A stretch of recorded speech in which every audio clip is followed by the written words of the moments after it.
bankrupt. It gets to renegotiate those those programs. It gets to renegotiate with the unions. It removes a huge portion of that $26 billion.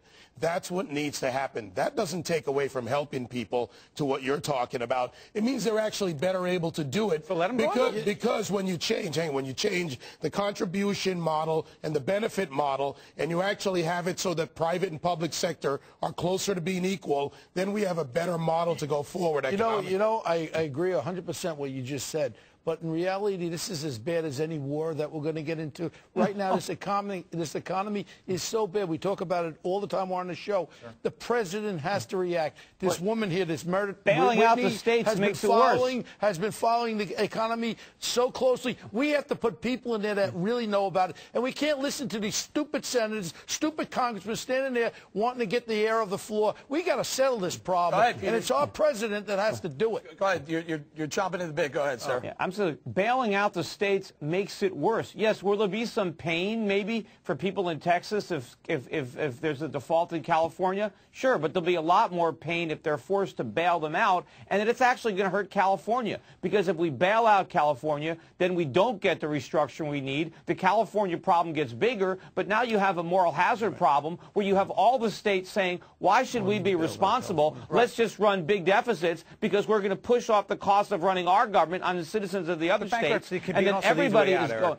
And where's the lesson learned for California? All right, go ahead. Where's the lesson learned for California? If two guys live next to each other, and one guy buys more house than he can afford and goes bankrupt, and the other guy does everything he can to hang on to his house, is he responsible to make that guy's house payment? But guys, there are bankruptcy laws in place. Are we saying we shouldn't have bankruptcy laws either, Larry? You're okay with that, right? Absolutely. Let them go bankrupt. Let them restructure. But don't let another state who's been responsible step in and take care of their irresponsibility. That's not right. No, what about it, Steve? Listen, I appreciate the argument in theory. Here's my concern. You got two things. One, if all of a sudden you got people going under because they say, listen, nobody's going to step up, let's go under. Illinois goes under. I argue it sets the tone across the nation that it's, quote, easier to do that and then restructure, and then you've got an epidemic of government under. Ireland might go under. Portugal might go under.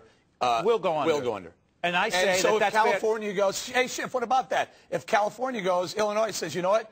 We're in as bad a shape as they are. Why don't we just declare bankruptcy and do the same thing? Well, I'd rather have all the states going under than getting bailed out. That's going to cost us a lot more money. Absolutely. And we need to let the bondholders, too. Bondholders need to know that everything has risks. So they'll look around the states, and they won't keep funding these state programs every time they want to borrow money because they have to be worried that maybe the taxpayers won't cough up the money to pay them back. We're running out of time. Peter Schiff, you hit it right on the head. The bondholders need to know there's going to be some sort of stability. They need to know what their risk is. And right now, they don't know what their risk is. I got to say thank you to Larry Winget for being here. Peter Schiff is going to stick around for the rest of the hour. Up next.